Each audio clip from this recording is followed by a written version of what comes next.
Togo, juge et affaires de terrain publié le 27 septembre 2022 par Miadjo. Le plus fort n'est jamais assez fort pour être toujours le maître, s'il ne transforme sa force en droit et l'obéissance en devoir. Jean-Jacques Rousseau. Que ce soit dans les agglomérations ou aux périphéries des villes togolaises, nombreux sont les citoyens victimes soit de la voracité de juges sans morale ni conscience, ou alors du silence destructeur de l'État togolais lui-même. Lorsque des juges sont dénudés pour avoir pris parti dans des litiges, ou reçu des contreparties en nature ou en espèces et tranché en faveur de la partie n'ayant normalement pas raison, ils se réfugient derrière l'argument selon lequel la partie qui s'estime lésée a le droit d'interjeter appel ou de faire un pourvoi en cassation, alors qu'ils sont conscients que la lenteur des procédures finira par les décourager. La responsabilité de l'État se trouve alors engagée lorsque ces dossiers se retrouvent devant des instances supranationales et que l'État se trouve condamné, du fait de la décision de juge. Mais,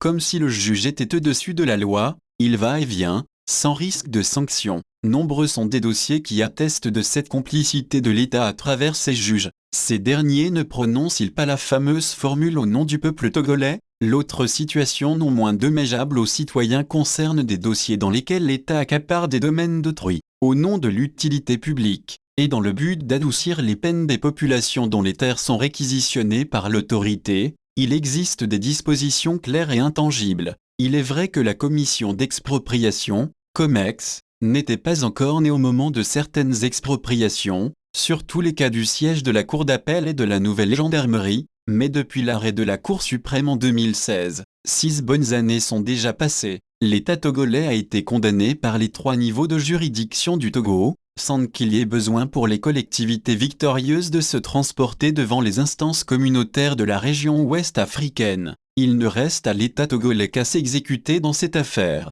Après un travail préalable et rapide de la COMEX, l'avocat de l'État ayant reconnu à tous les niveaux de juridiction que l'indemnisation ne saurait tarder. Pendant ce temps, au moins 2 mandataires de la dite collectivité sont passés de l'autre côté de la vie. Ou alors, attend-on de voir les générations directement concernées décimées pour ensuite passer par perte et profit cet espace de près de 49 hectares arrachés aux propriétaires? À l'heure de la vie chère, la justice et l'équité sociale prennent tout leur sens, s'agissant surtout des devoirs et obligations de l'État envers ses citoyens. Il est difficile de supporter que certains puissent dans les caisses de l'État sans reddition de comptes, pendant que d'autres, qui réclament légalement d'être indemnisés de manière juste et équitable, semblent ignorer. Le Togo serait-il devenu un pays où les devoirs de l'État sont des faveurs? Le pouvoir des armes ne doit pas occulter le devoir de l'État envers ses citoyens. Gotson Ketomeni en source, Liberté.